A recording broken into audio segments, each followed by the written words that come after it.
الحمد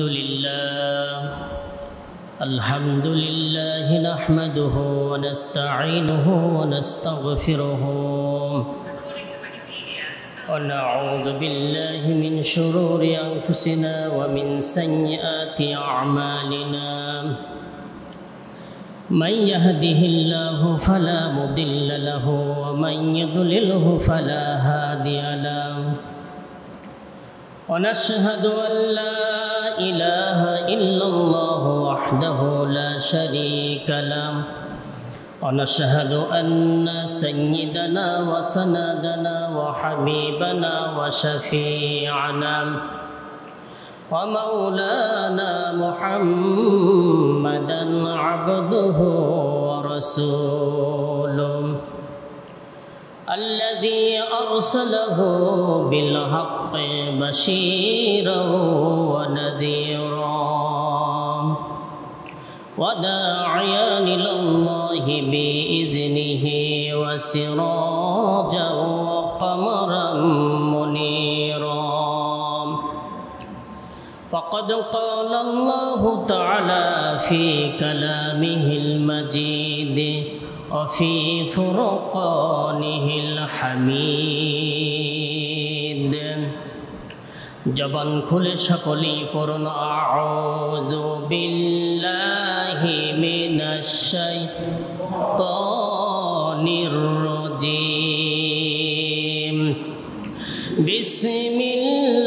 বিসমিল্লাহির রাহমানির রাহিম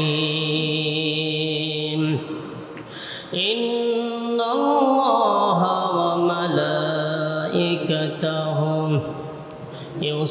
يصلون على النبي يا أيها الذين آمنوا صلوا عليه وسلموا تسليما اللهم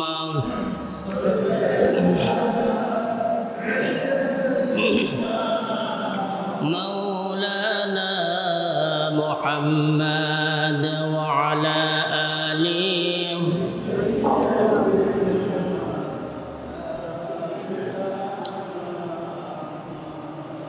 اللهم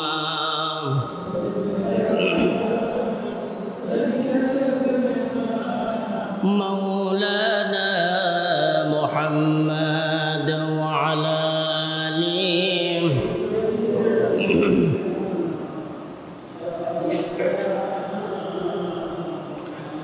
হাজারো ব্যথা বেদনার পরে ফিরে আসনি তুমি আপন ঘরে দিনের আলো তুমি ছড়িয়ে দিতে চলে গেলে মদিনায় মক্কা ছেড়ে হে রাসূল তোমাকে ভুলি আমি কেমন করে হে রাসূল তোমাকে ভুলি আমি কেমন করে আল্লাহুম্মা সাল্লি আলা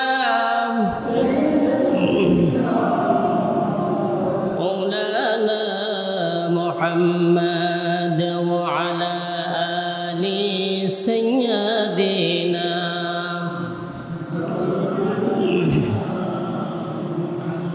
লা ইলাহা ইল্লাল্লাহ লা ইলাহা ইল্লাল্লাহ লা ইলাহা ইল্লাল্লাহ লা ইলাহা ইল্লাল্লাহ মুহাম্মাদুর রাসূলুল্লাহ সাল্লাল্লাহু আলাইহি ওয়াসাল্লাম। মহান আল্লাহ রাব্বুল ইজ্জত ওয়াল জালালের দরবারে লাখো কোটি কালেমাতুশ শুকর আদায় করছি যে মহান মনিব আমাদেরকে অত্যন্ত মহাব্বত করে ভালোবেসে দুনিয়ার সমস্ত ঝামেলা থেকে মুক্ত রেখে আল্লাহ রাব্বুল আলামিনের একটি উত্তম জায়গা, উত্তম ঘর, দুনিয়া এবং দুনিয়ার মধ্যে যত ঘর আছে সবচাইতে উত্তম ঘর হলো আল্লাহর ঘর, মসজিদ। সে মহান রব্বুল আলামিন আমাদেরকে মহাব্বত করে, ভালোবেসে, যাচাই এবং বাছাই এবং ছাঁটাই করে আল্লাহর ঘরে আসার জন্য তৌফিক দিয়েছেন। সকলে খুশি খুশি মন নিয়ে বলছি আলহামদুলিল্লাহ। আরও একটা আওয়াজ দিয়ে বলছি আলহামদুলিল্লাহ। সম্মানিত মুসল্লিয়ানে কেরাম, আমরা গত জুমায় যেখানে আলোচনা রাখছিলাম, শেষ যেখানে ছিল, আল্লাহ রাব্বুল আলামিন তৌফিক দিলে আজকে আবার সেখান থেকেই বাকি আলোচনাটা করব ইনশাআল্লাহ। আল্লাহ পাক যেন আমাদের তৌফিক দেয়। আমি এখনই বাড়ি থেকে রওনা দিচ্ছিলাম, যার অটোতে আমি ধনুট এসে নামলাম। কিছুক্ষণের মধ্যে খবর পেলাম, আমার মা আমাকে ফোন দিয়ে বললো, বাবা অমুক তো মারা গেছে, মানে এখনই মরে গেল, মানে স্ট্রোক করে। আমি হয়তো ঘন্টা 2 আগে নামছি ধনুটে, তিনি বাড়িতে যাওয়ার সাথে সাথেই দুনিয়া থেকে বিদায় হয়ে চলে গেছে। এই হলো দুনিয়া, এর নাম হলো দুনিয়া। অথচ আমাদের মনেই হয় না যে আমাদের মরণ আছে, এবং আছে এটা জানি, কিন্তু কোন সময় আসবে, কখন আসবে এটা কেউ জানে না। এরপরও এতটাই ব্যস্ত আমাদের, এতটা সময় কোরআনে কারিমের একটা মজলিস, এটা হলো জান্নাতের বাগান, বলেন সুবহানাল্লাহ। এখানে যত বেশি আগে আসবেন আর যত বেশি পরে যাবেন, এখানে শুধু রহমত আর বরকত আল্লাহর আসমান থেকে নাজিল হতে থাকবে। আপনি একটা কথা শুনবেন, বরকত নাজিল হবে, রহমত নাজিল হবে। আপনি মসজিদে আসবেন, সবার আগে যদি আসতে পারেন, আল্লাহ রাসূল বলেছেন যে ব্যক্তি জুমার দিনে মসজিদে সবার আগে যাবে এবং যতটুকু সম্ভব ভালো পোশাক পরবে, খুশবু লাগাবে, কাউকে কষ্ট দিবে না, মসজিদে গিয়ে বসার সময় কাউকে আঘাত দিবে না, কষ্ট দিবে না। রাসূলুল্লাহ সাল্লাল্লাহু আলাইহি সাল্লাম বলেছেন, এক জুমা থেকে আর এক জুমা পর্যন্ত যতগুলো গুনাহ হবে আল্লাহ পাক সব গুনাহ মাফ করে দিবে। জুমার দিনের কত ফজিলত, অথচ এই জুমায় আমরা এসে বসতে চাই না।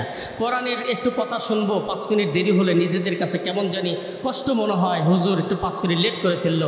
অথচ যতটুকু সময় আপনি মজলিসে বসবেন, সব মজলিসে না, শুধু কোরআনে কারিমের মজলিসে যত সময় ব্যয় করবেন, এই সময়টার হিসাব আল্লাহ কিয়ামতের দিন নিবে না বান্দার কাছ থেকে। এখানে সুবহানাল্লাহ বললেও লাভ, আলহামদুলিল্লাহ জিকির করলেও লাভ, লা ইলাহা ইল্লাল্লাহ জিকির করলেও তো কত লাভ।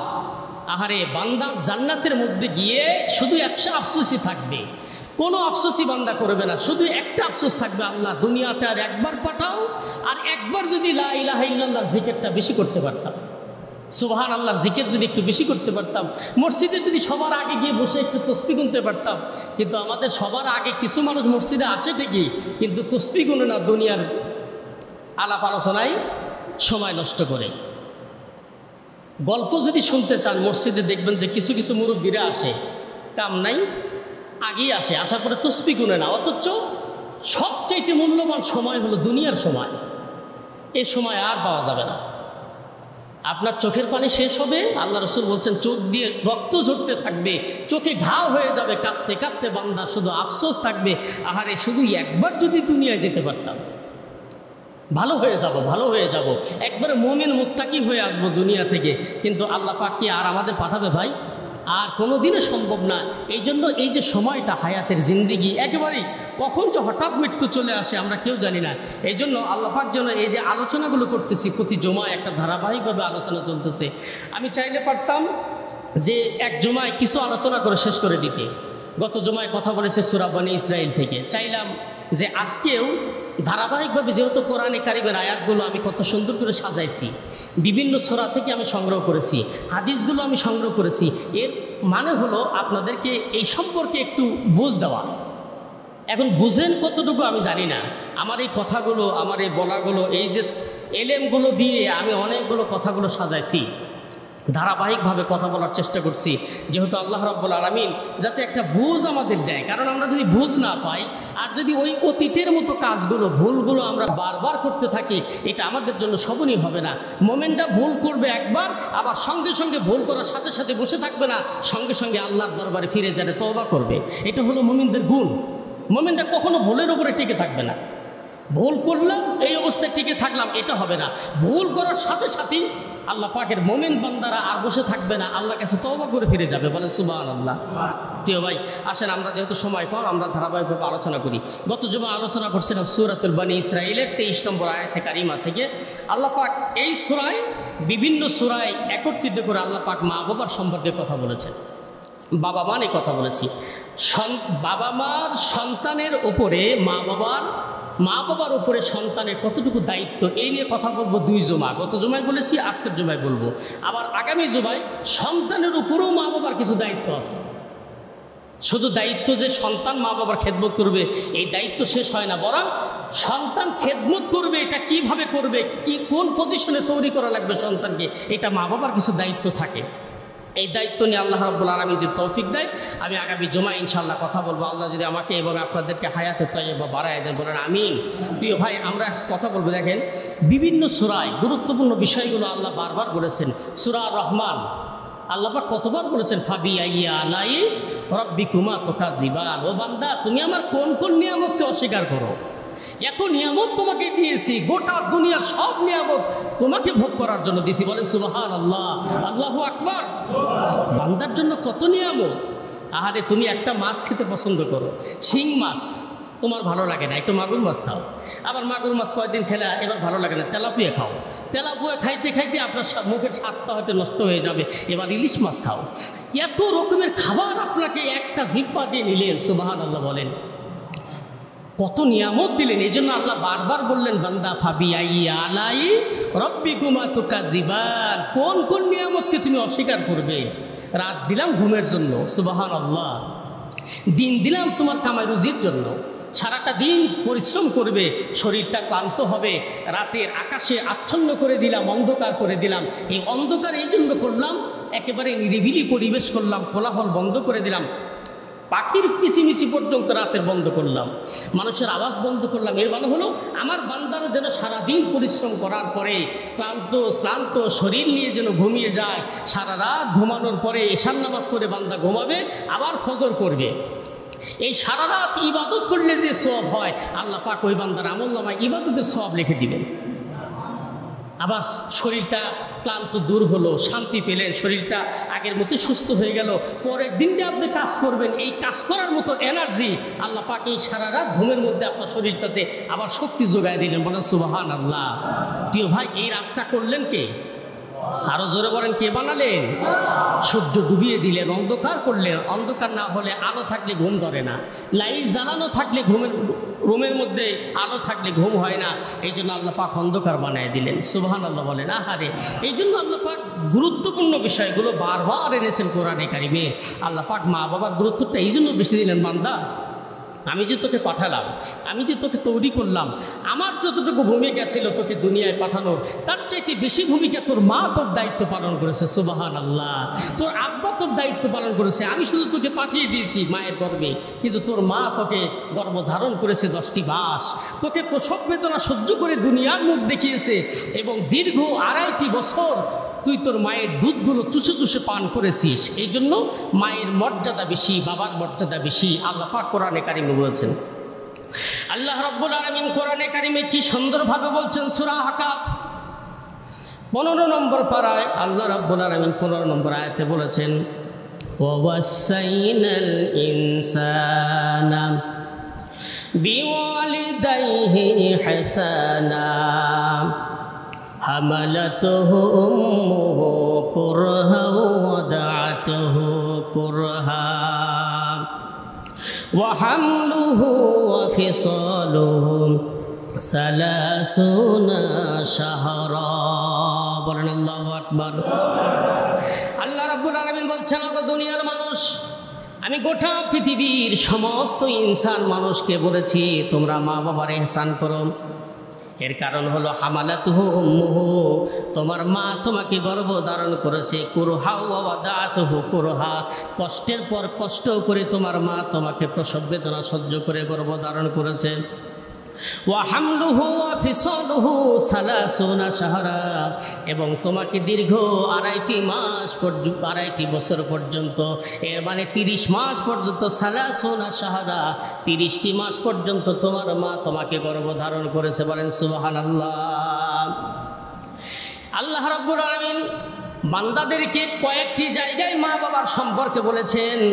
দেখেন আল্লাহ রাব্বুল আলামিন কি সুন্দর করে আবার সূরা বাকারার 215 নম্বর আয়াতে কি সুন্দর বললেন, বান্দা মানুষ যদি বলে আমার ইনকামের সবগুলো টাকা পয়সা আমি ইনকাম করেছি, খরচ করব কোন জায়গায়, কোথায় আমি ব্যয় করব এই টাকা পয়সা, আল্লাহ পাক বলছেন ইয়াসালুনাকা মাযা ইউনফিকুন قل ما أنفقتم من خير فللوالدين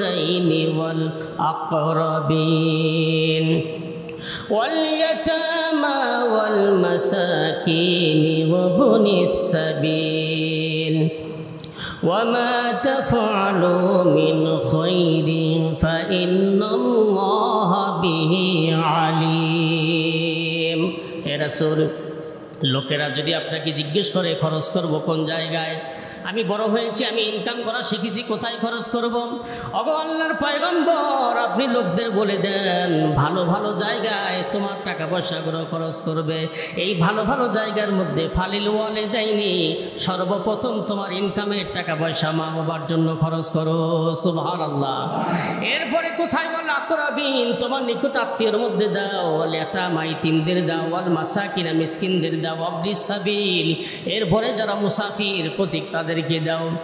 আল্লাহ রাব্বুল আলামিন এখানে খরচটা কোন জায়গায় করবেন সন্তানের উপরে সব দায়িত্ব দিলেন, যে তোমার মা বাবার সবগুলো খরচ তোমার মা বাবার জন্য সন্তান করবে।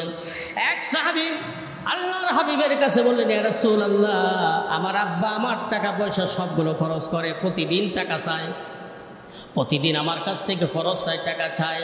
আল্লাহর নবী বললেন, ওগো সাহাবী তোমার আব্বা মা তোমার কাছে তোমার আব্বা টাকা চায় প্রতিদিন, ওগো সাহাবী শোনো তোমার আব্বাও তোমার সম্পত্তি যা আছে টাকা পয়সা বাড়িঘর সব কিছু তোমার আব্বা তোমার বাবার সব কিছু। এই জন্য আব্বা যদি টাকা চায় সন্তান বিরক্ত হয়। এমনও সন্তান আছে মা বাবারা তো খরচ দেয়ই না, বরং যদি কোনো সময় একটু পান সুপারি আনতে বলে সন্তান বিরক্ত হয়ে যায়।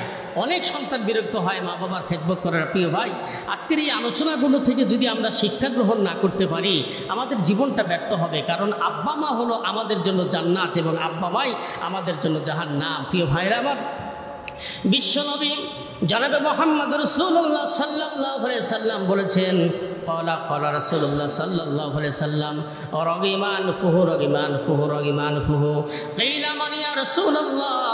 হে এক সাহাবী জিজ্ঞেস করলেন, ইয়া রাসূলুল্লাহ আপনি বারবার বলেছেন ওই ব্যক্তি হতভাগ্য, ওই ব্যক্তি হতভাগ্য, ওই ব্যক্তি হতভাগ্য, কে গো নবী? সাহাবী জিজ্ঞেস করলেন, নবীজি কোন ব্যক্তি হতভাগ্য, এত দুর্ভাগা ব্যক্তিকে? আল্লাহর হাবিব বললেন, শোনো, ক্বালা মান আদরাকা ওয়ালিদাইহি ইনদাল কিবারা আহাদুহুমা আও কিলাহুমা সুম্মা লাম ইয়াদখুলিল জান্নাহ। যেই ব্যক্তি বৃদ্ধ বয়সে তার মাকে পেল অথবা আব্বাকে পেয়ে গেল, অথচ দুইজনের একজনের খেদমত করলে নিজেকে জান্নাতি বানাতে পারলো না, ওর চাইতে হতভাগা আকাশের নিচে জমিনের উপরে আল্লাহর কোনো বান্দা নাই।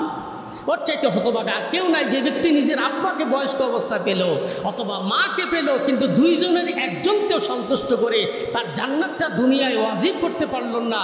ওর চাইতে হতভাগা সন্তান আকাশের নিচে জমিনের উপরে আর নাই।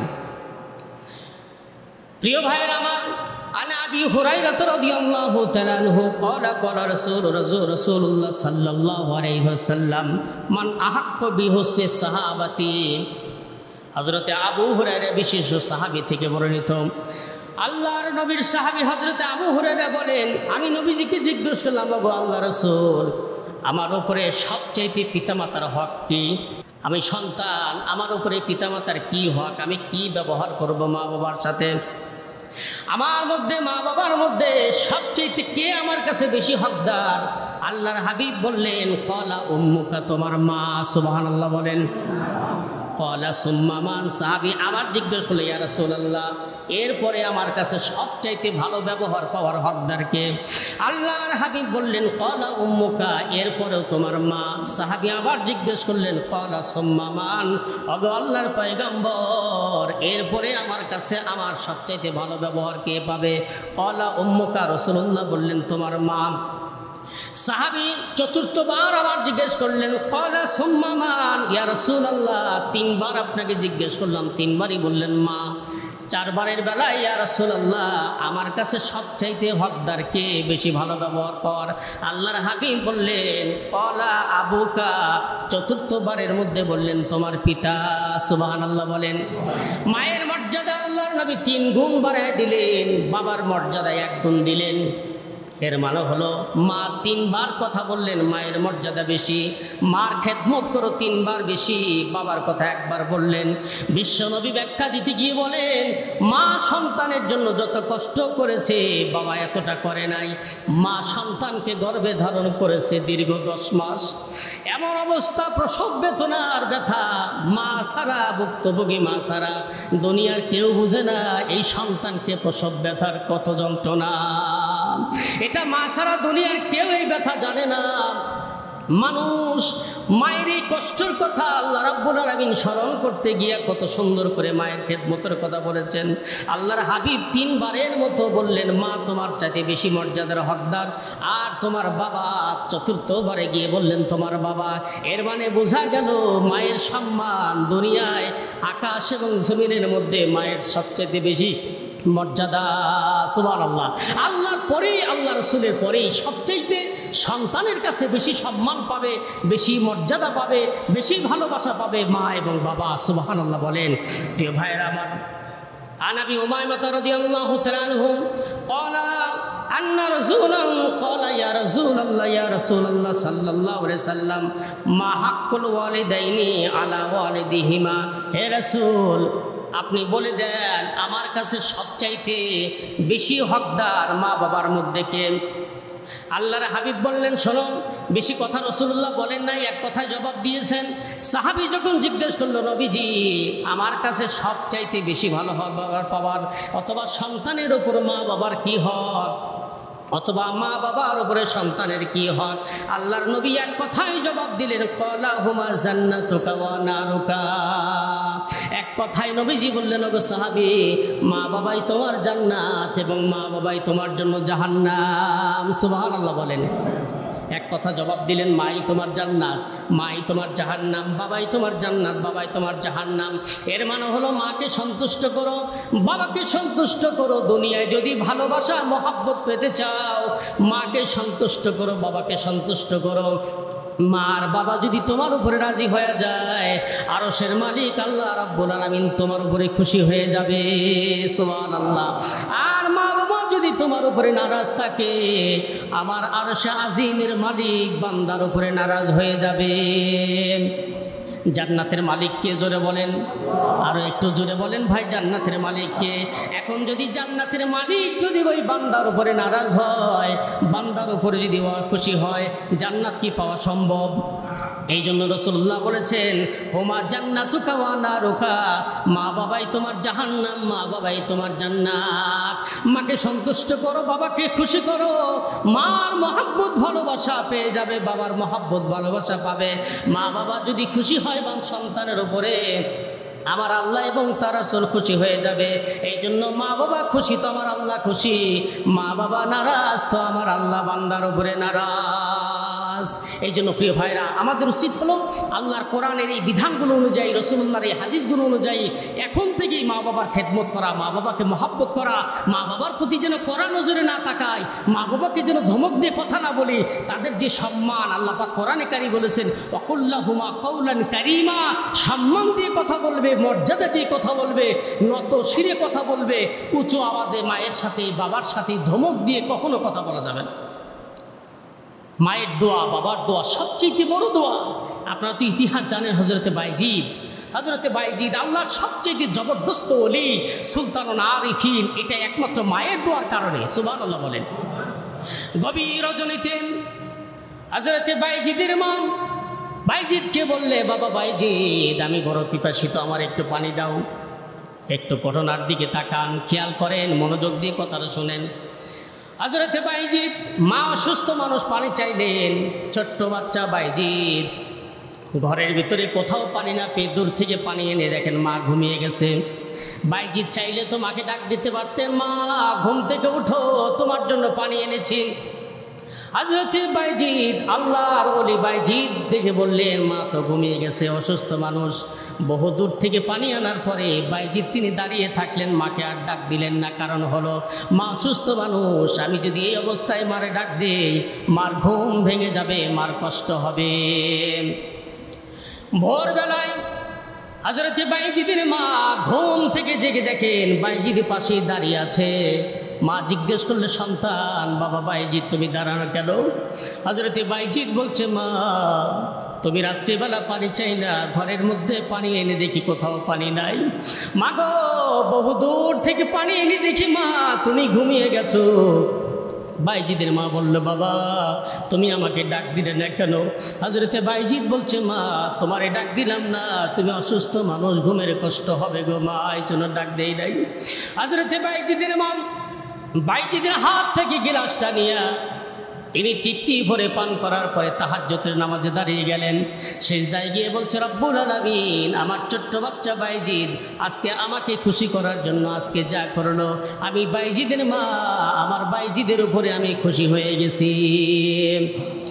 রব্বুল আলামিন, আমি নামাজের সিজদায় গিয়ে আমার বাইজিদের জন্য দোয়া করছি, আল্লাহ তুমি আমার বাইজিদকে সুলতানুল আরিফিন বানায় দিও। সুবহানাল্লাহ, দোয়া মঞ্জুর হয়ে গেছে। হযরত বাইজিদ মায়ের দোয়ার বরকতে আল্লাহর জবরদস্ত ওলি হয়ে গেলেন। প্রিয় ভাইয়েরা আমার, এই জন্য মায়ের সবচেয়ে মর্যাদা বেশি, বাবার সম্মান বেশি। আপনি পীরকে হাদিয়া দেন, আমি কখনো নিষেধ করি না। আপনি 2000 টাকা যদি আপনার পীরকে হাদিয়ে দেন, আর একজন মুরিদ ধনী, তিনি সম্পদশালী, 5000 টাকা হাদিয়ে দিবে, আপনি কি পীরকে 2000 টাকা দিয়ে খুশি করতে পারবেন? পীরকে খুশি করা যাবে না। আপনি 5000 টাকা হাদিয়ে দেন, অমুক মুরিদ, আর একটা মুরিদ আছে বেশি ধনী, ধনাঢ্য পরিবার মুরিদ, তিনি 10,000 টাকা হাদিয়ে দিবে। এই জন্য পীরকে হাদিয়ে দিয়ে খুশি করা যায় না। অথচ গর্ভধারিণী মাকে একটা ডালিম দিয়ে, একটা বেদানা দিয়ে, একটা আপেল দিয়ে মায়ের মুখে যদি তুলে দেওয়া যায়, আল্লাহর আরশে আজিম পর্যন্ত খুশি হয়ে যায়। সুবহানাল্লাহ। এই হলো মায়ের সম্মান, মায়ের মর্যাদা। মাকে খাওয়ান, মাকে সম্মান দেন, বাবাকে খাওয়ান, আপনার কখনো রিজিকের অভাব হবে না। কোনো দিন আপনি রিজিকের অভাব হবে না যদি মাকে আপনি খাওয়ান, বাবারে খাওয়ান, বাবাকে সম্মান দেন। বাড়ি থেকে বাহির থেকে যে কোনো জিনিস আগে আনবেন, আগে মারে দিবেন। সুবহানাল্লাহ বলেন। বনি ইসরাইলের 3 জন লোক হঠাৎ করে, বনি ইসরাইলের 3 জন লোক হঠাৎ করে এক জায়গায় বেড়াতে গেছে। প্রচণ্ড ঝড় তুফান উঠে গেছে, পাহাড়ের গুহার মধ্যে তারা আশ্রয় নিছে 3 জন ব্যক্তি। হঠাৎ করে ঝড়ের মধ্যে বিশাল বড় একটা পাথর পাহাড়ের গুহার মুখখানা আটকিয়ে দিয়েছে। এবার তারা চিন্তা করছে, আহারে এত বড় পাথর আমাদের গুহার মুখখানা আটকে গেল, কিভাবে বের হব, কেমনে করে পাহাড়ের গুহার ভিতর থেকে বের হব? এখানে তো কেউ নাই, বিশাল পাহাড়, কোথাও মানুষজন নাই, মরুভূমির মতো মরুভূমি, পাহাড়ের মধ্যে 3 জন ব্যক্তি আটকা পড়ে গেল। এখন 3 জন বলছে, ভাই এই জায়গা থেকে তো মুক্তি পাওয়ার কোনো উপায় নাই, একটা উপায় আছে, তোমরা যার যার ভালো ভালো নেক আমল আছে, ওই নেক আমলের কথাগুলো করে আল্লাহর কাছে চাও, আল্লাহ রাব্বুল আলামিন এই গুহার মধ্যে পাথরের কাছ থেকে আমাদের মুক্তি দিয়ে দিবে। বলেন সুবহানাল্লাহ। একজন বলছে, ভাই আমার একটা নেক আমল আছে। কি নেক আমল? বলে, আমার অনেকগুলো খাসি মহিলা ছাগল ছিল, আমার সেই দুম্বাগুলো ছিল, ছাগলগুলো ছিল, আমি প্রতিদিন ছাগলের দুধ দহন করি, আমি বাড়িতে যাই, আমার ছেলে মেয়েগুলো আছে, স্ত্রী আছে, আমি প্রতিদিন ছাগলের দুধ বাড়িতে যাওয়ার পরে আমার একজন বৃদ্ধা মা আছে, আমার মারে যতদিন পর্যন্ত দুধ আগে না খাওয়াই, আমি আমার স্ত্রী সন্তানদের মুখে দুধ খাওয়ায় উঠাই দেই না। হঠাৎ করে একদিন গভীর রাত হয়ে গেল, আমার মা অসুস্থ মানুষ, বৃদ্ধ মা ঘুমিয়ে গেছে। আমি বাড়িতে যে গেলাম, কিন্তু মা আমার ঘুমিয়ে গেছে। আমার সন্তানরা আছে, স্ত্রী আছে, তারা বলছে, আব্বা আমারে দুধ দাও। আমি বললাম, সন্তান, আর স্ত্রীকে বললাম, প্রাণের স্ত্রী গো, যতক্ষণ পর্যন্ত আমি আমার এই দুধ মায়ের মুখে তুলে দিতে না পারবো, এতক্ষণ পর্যন্ত তোমাদেরকে আমি দুধ দিতে পারবো না। বলেন সুবহানাল্লাহ। আবার মা যখন ঘুম ভাঙল, আমি সন্তান, আমার মায়ের মুখে যখন আমি দুধ তুলে দিতে পেরেছি, আমার সন্তানকে আমার মায়ের মুখের দুধ দেওয়ার পরে আমার স্ত্রী সন্তানদের খাবার দিয়েছি, এটা যদি আমি আল্লাহর সন্তুষ্টির জন্য হয়ে থাকে, আল্লাহ এটা যদি তোমার রাজি এবং খুশির জন্য আমি মাকে এই খেদমত করিয়ে থাকি, আল্লাহ এই বিপদের মুহূর্তে তুমি আমাদেরকে এই গুহার পাথরের মুখ থেকে আমাদেরকে বাঁচাও। সঙ্গে সঙ্গে পাথরটা একটু সরে গিয়েছে, কিন্তু এতটা সরলো, এতটা সামান্য পরিমাণ সরে গিয়েছে, আলো বাতাস এই গুহার মধ্যে প্রবেশ করছে, কিন্তু বের হওয়া যাবে না। আর একজন বলল, ভাই তোমার কি নেক আমল আছে বলো? বলে, প্রিয় ভাই, আমার একটা নেক আমল আছে। আমি একটা যুবক মানুষ, আমার একজন চাচাতো বোন ছিল, চাচাতো বোন বড় অভাবী, আমার কাছে আসলো, ভাই আমার কিছু টাকা পয়সা হাওলাত দাও। আমি বললাম, বোন তুমি সুন্দরী নারী, আমার টাকা পয়সা আছে, কিন্তু আমার ঘরে স্ত্রী নাই, আমার যদি যৌবিক চাহিদা তুমি পূরণ করো তাহলে তোমার এই টাকা দিতে পারি। আমার বোন তখন বিপদে পড়ে আমার কাছে যখন টাকা নিল, আর ঘরের মধ্যে যখন আমি তার সাথে যৌন উদ্দীপনায় আমি যখন লিপ্ত হয়ে যাব, এমন সময় আমার ওই চাচাতো বোন আমাকে বলছে, ভাই গো, এই যে আমার সতীত্ব নষ্ট হচ্ছে, আমার ইজ্জতটা নষ্ট হয়ে যাচ্ছে, আজ আমি অভাবের তাড়নায় তোমার কাছে কয়টা টাকা চেয়েছি, এখন তুমি আমার এই অভাবের সুযোগ বুঝে আমার ইজ্জতের যেই ক্ষতিটা করবে, তুমি কি আল্লাহরে ভয় পাও না? তুমি কি আল্লাহকে ভয় পাও না? তুমি যে আমার ইজ্জতের যে ইজ্জতের হেফাজত আমি করলাম এতদিন পর্যন্ত, তুমি আজকে এই অভাবের তাড়নায় আমার ইজ্জতের তুমি ক্ষতি করে ফেলবে, তুমি কি আল্লাহকে ভয় পাও না? এই লোকটি বলছে, ভাই যখন আমার চাচাতো বোন, আমি আর চাচাতো বোন যখন কাপড় চোপড়গুলো সব খুলে ফেলেছি, আমি যখন এই কাজটা করতে যাব, এমন সময় যখন আমার বোন আমাকে বলল, তুমি কি আল্লাহকে ভয় পাও না? আমার ওই মুহূর্তে আল্লাহর ভয়টা আমার কলিজার মধ্যে ঢুকে গেল। আমি আর এই খারাপ কাজে লিপ্ত হলাম না। এটা যদি একমাত্র আল্লাহর ভয়েই করে থাকি, আল্লাহ যেন আমাদের এই বিপদ থেকে মাফ করে দেন। গুহার এই পাথরটা হঠাৎ করে আরও কিছু দূর সরে গেল। তৃতীয় ব্যক্তি বলছে, ভাই আমার জীবনে একটা নেক আমল আছে। বলে কি? বলে, আমার কাছে একজন রাখাল, তিনি কাজ করতেছিল, এত দীর্ঘ জীবন কাজ করার পরে 1 মাসের বেতন না নিয়ে ওই রাখালটা চলে গেল। আমি চিন্তা করলাম, দীর্ঘদিন ভরা পর্যন্ত রাখালকে খুঁজলাম, কিন্তু কোথাও পেলাম না। একদিন আমি তার এই বেতনটা দিয়ে 2টি ছাগল ক্রয় করলাম। এই ছাগলগুলো দীর্ঘ 10 থেকে 12 বছর পর্যন্ত আমি লালন পালন করে একটা পাল হয়েছে। ওই লোকটা যখন চলে আসলাম, আমি তাকে বললাম, ভাই এই যে তোমার ছাগলের একটা বিশাল বড় পাল হয়ে গেছে, এটা নিয়ে তুমি চলে যাও। লোকটি বলছে, মালিক তুমি কি আমার সাথে উপহাস করছো? বলছে, না, তুমি যে তোমার বেতনটা রেখে গিয়েছিলে, আমি তোমার এই বেতনের টাকা পয়সাগুলো লালন পালন করে ছাগলের পাল হয়েছে, এটা তুমি নিয়ে যাও। আজকের ওই কাজটা যদি, ওই দিনের ওই কাজটা যদি আমার রবের খুশির মতো আমি করে থাকি, রব্বুল আলামিন মেহেরবানি করে আজকের এই বিপদ থেকে তুমি আমাদেরকে মাফ করে দাও। আল্লাহ পাকের এই 3 জনের এই ফরিয়াদগুলো আল্লাহর কাছে এত বেশি পছন্দ হয়েছে। 3 জনের এই কাজগুলো সবগুলো ছিল আল্লাহর সন্তুষ্টির জন্য।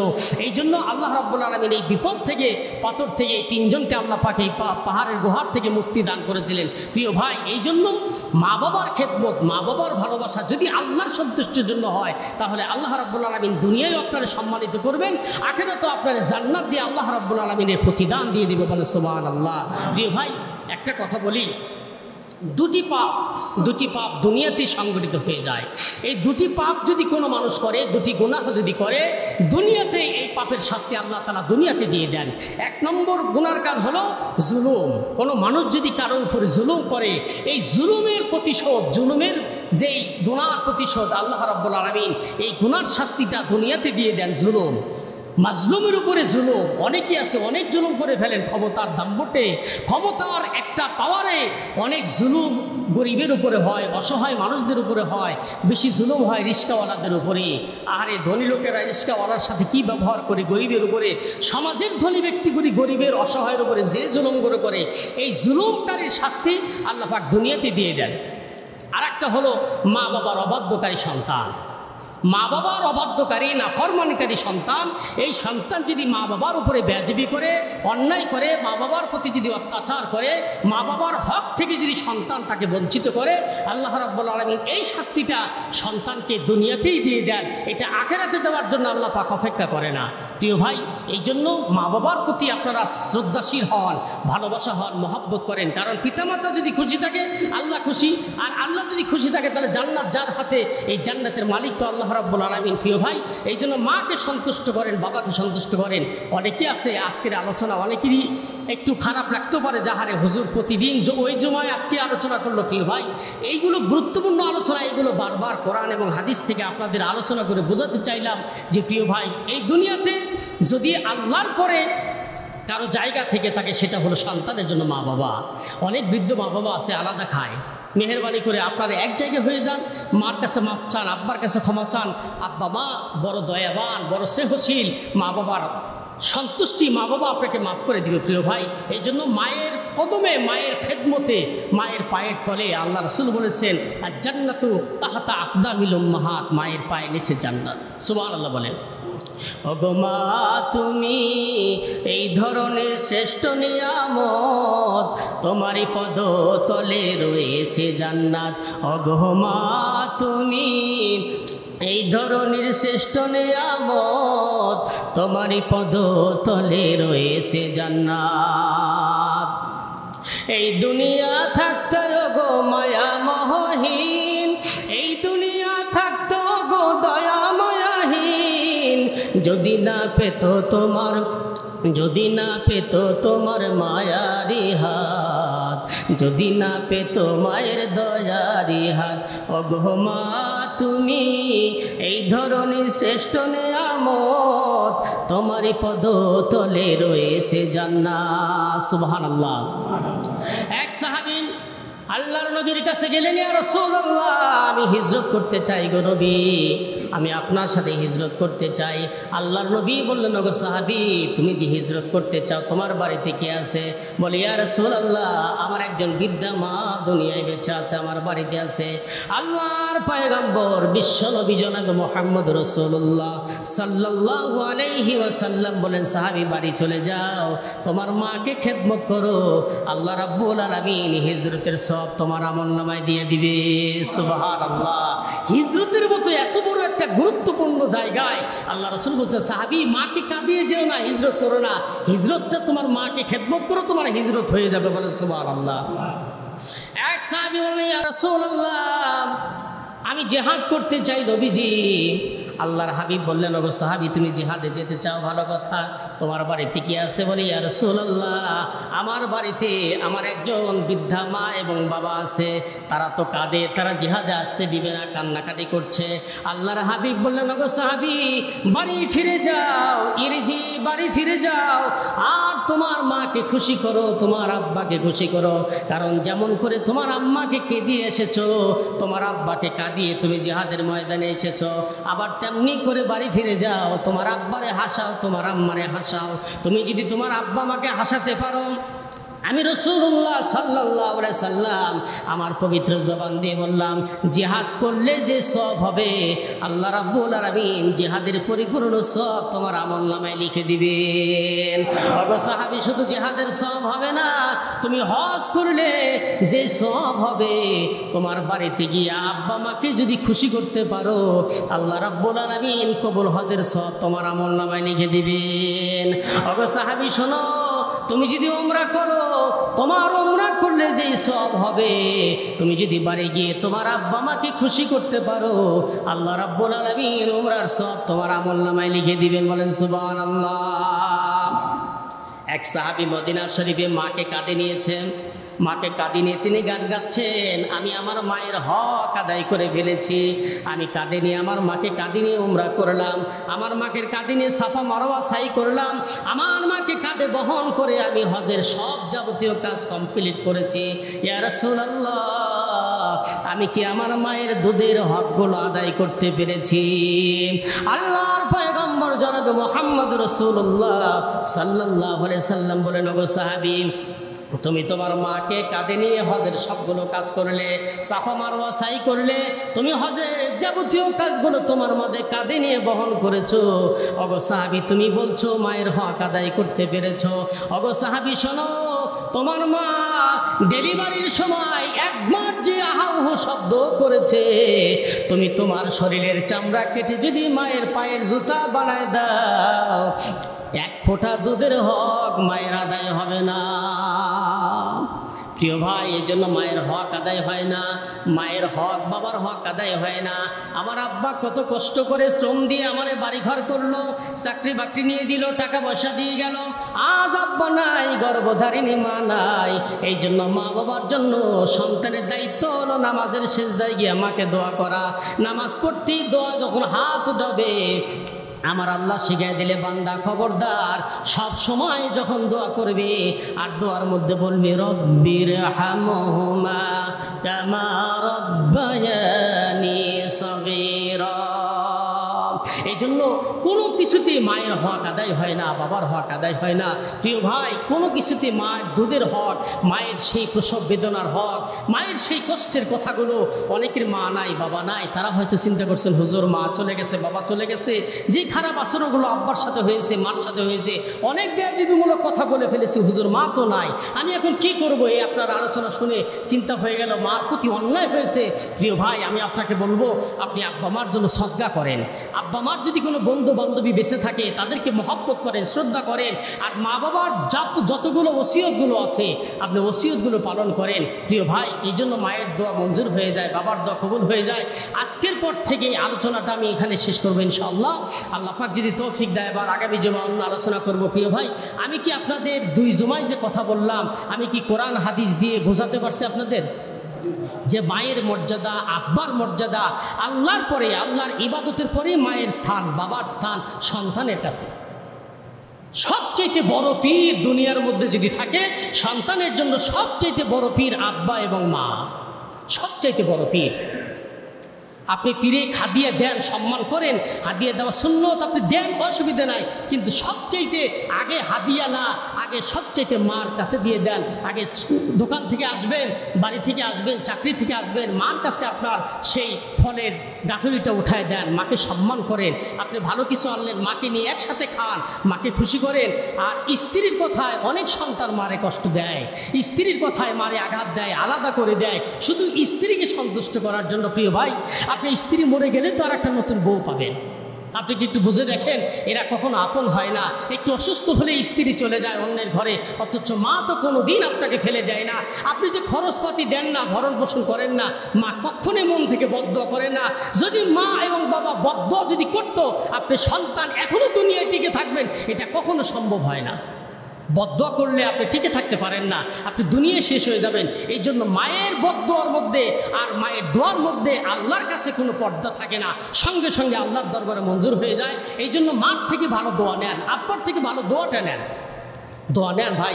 রিজিকের অভাব হবে না, রিজিকের কখনোই অভাব হবে না যদি মাকে সম্মান দেন, আব্বাকে যদি মর্যাদা দেন। প্রিয় ভাই, আল্লাহ রাব্বুল আলামিন আমরা যতটুকু আলোচনা করেছি, আল্লাহ পাক এর উপরে আমাদেরকে আমল করার তৌফিক দান করুক। ওয়া আখিরু দাওয়ানা আলহামদুলিল্লাহি রাব্বিল আলামিন। আসসালামু আলাইকুম ওয়া রাহমাতুল্লাহ।